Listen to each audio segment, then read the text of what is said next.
Baik, bismillahirrahmanirrahim. Assalamualaikum warahmatullahi wabarakatuh. Perkenalkan, saya Desmond Yudhoyono dengan NIM 2019107.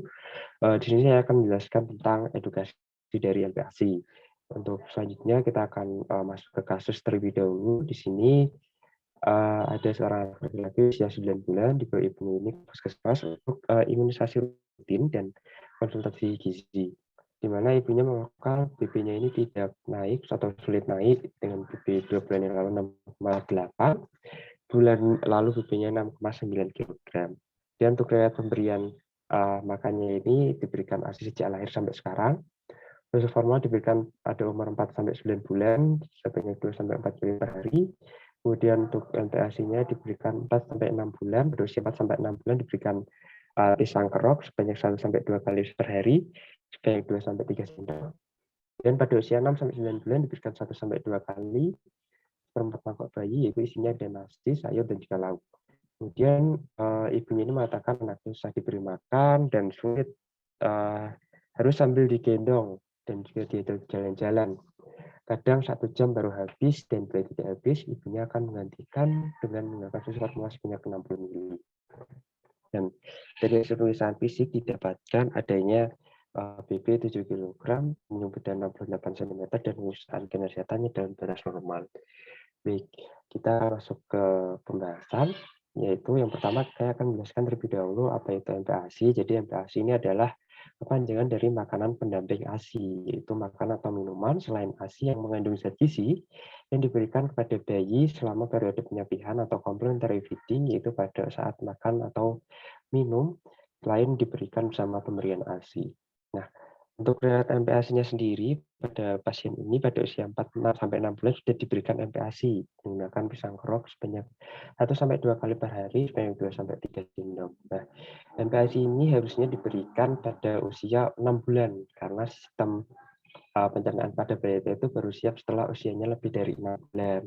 Nah, energi dan nutrisi dari si bayi juga dapat terpenuhi seluruhnya oleh air susu ibu pada usia 4 bulan, sehingga tidak perlu diberikan makanan pendamping ASI atau MPASI pada usia 4 bulan. Nah, pisang keroknya ini sebenarnya bagus diberikan pada usia 6 sampai 9 bulan karena teksturnya ini lembek dan cocok sekali untuk diberikan pada bayi yang baru belajar makan. Kemudian pada usia 6 sampai 9 bulan ini sudah diberikan 1 sampai 2 kali seperempat mangkok bayi berupa ada nasi, sayur, dan juga lauk seperti itu. Nah, ini makanannya ini sudah sesuai karena makanan tadi nasinya itu berupa nasi tim saring, yaitu dengan cara disaring atau dilumat, dan frekuensinya ini harus ditambah ya, 2 sampai 3 kali makan per hari, dan juga porsinya ini sebanyak 1,5 mangkok ukuran 250 ml. Jadi nanti ibunya bisa menambah porsi makannya setengah mangkok ukuran 250 ml dan diberikan sebanyak 2 sampai 3 kali per hari.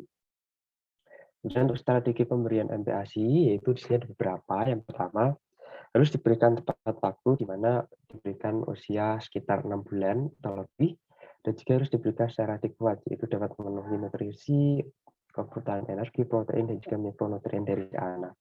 Selain itu harus diberikan secara aman dan juga higienis, yaitu meliputi cara pembuatan, kemudian bahan serta alat yang digunakan untuk memberikan MPASI-nya itu harus aman dan higienis. Dan juga harus diberikan secara responsif, di mana MPASI ini harus diberikan ketika bayi ini sudah merasa lapar dan harus dihentikan secara ketika bayi ini sudah merasakan kenyang.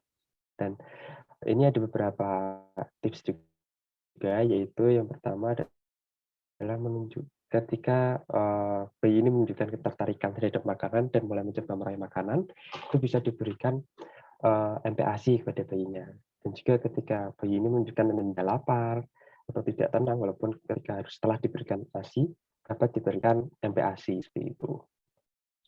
Dan untuk selanjutnya, ketika anak ini sulit untuk makan, apa yang harus dilakukan? Jadi yang pertama adalah jangan menyerah untuk memperkenalkan jenis makanan baru pada anak supaya anak ini mempunyai beragam jenis makanan. Kemudian batasi pemberian jus buah atau jus karena jus ini mengandung gula dalam jumlahnya.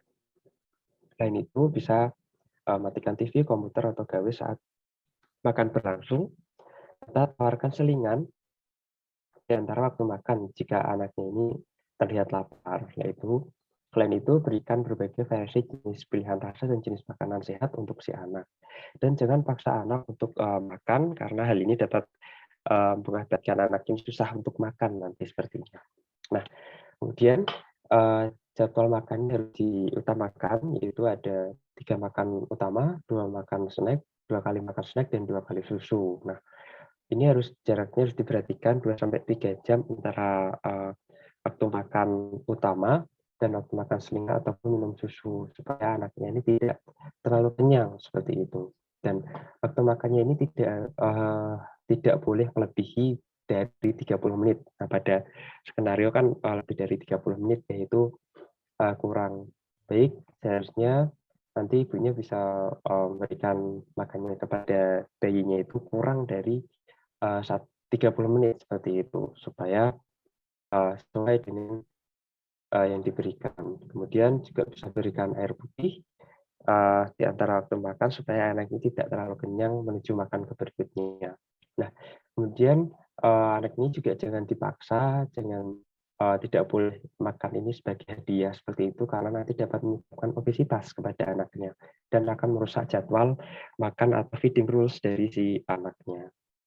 Baik, kemudian, kesimpulannya tadi dari seorang bayi ya dengan BB 7 kilogram, usia 9 bulan dengan panjang badan 68 sentimeter, 68 sentimeter memiliki perkembangannya ini normal untuk, perkembangannya cukup normal dan, bisa dilanjutkan untuk MPASI-nya. Kemudian untuk jumlah kalori yang dibutuhkan dari si anak atau si bayi, ini adalah 310 kalori karena usianya sudah 9 bulan.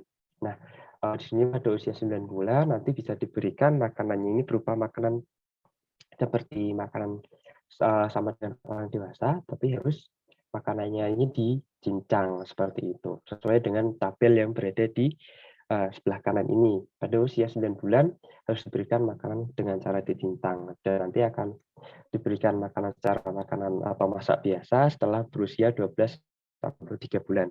Dan ketika berusia 6 sampai 8 bulan diberikan makanannya itu berupa makanan saring, seperti itu.